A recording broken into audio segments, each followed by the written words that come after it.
So on Thursdays, to help you plan your weekend, we check in with our colleagues at Live for some ideas. So let's start with an indie film you can watch at the Projector. That's right. St. Francis is about Bridget, a nanny who doesn't like kids. It also explores her budding friendship with Frances, the 6-year-old girl that she looks after. There's an unwanted pregnancy as well, and that, of course, can complicate any matter. Yep, we have to hear what our film correspondent John Rui thinks of this one. Hi, John. Now, John, the movie won several major festive audience awards. Do you like it, John? Oh, I really liked it. It's funny without going overboard, and it's very true. It's a frank movie. I see. How is it different from, other movies with similar themes, like the main character finding herself or himself, and as well as, that unusual friendship that you can have with a young child? Yeah, you hit the nail on the head. It's what we call an adulting comedy. You have a man or woman, they have a failure to launch issues. They're stuck in a rut and they don't know how to get their lives in order. Well, our main character, she's like that. She's played quite wonderfully by Kelly O'Sullivan.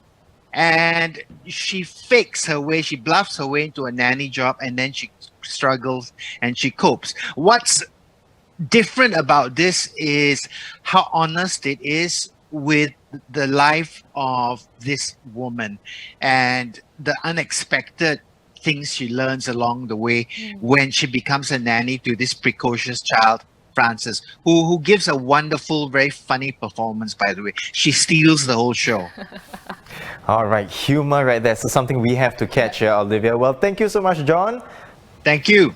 That was film correspondent at the Straits Times, John Louis. St. Francis is currently showing at the Projector. Well, if you're looking to check out something in the arts and culture realm instead, why not try the NUS Baba House? Who better to share more on this than senior culture correspondent Ong Sor Fern.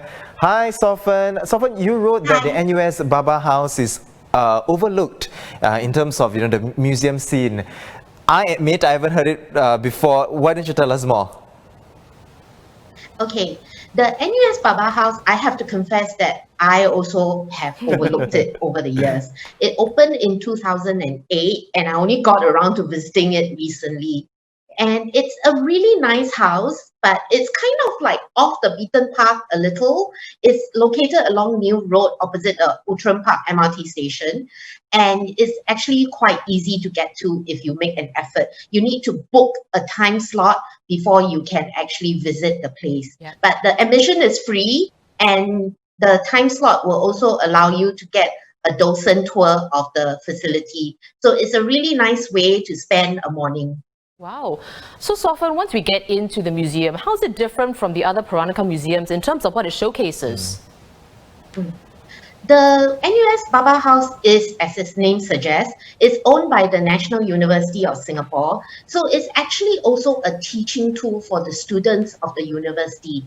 So when you go in there, it's been restored to like almost its full glory already. And actually the students use it to learn about like old building techniques, and also before it opened, the archaeological students actually did a dig in the house to look at like some of the things that were buried in the backyard and all that.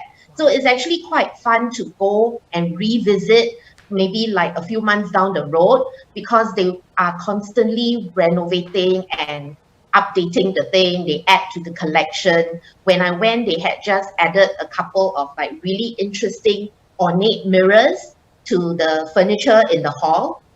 Wow, okay, well, it definitely sounds like something worth a trip. So thank you so much, Sor Fern, for sharing that with us. We've been chatting with the Straits Times and senior culture correspondent Ong Sor Fern.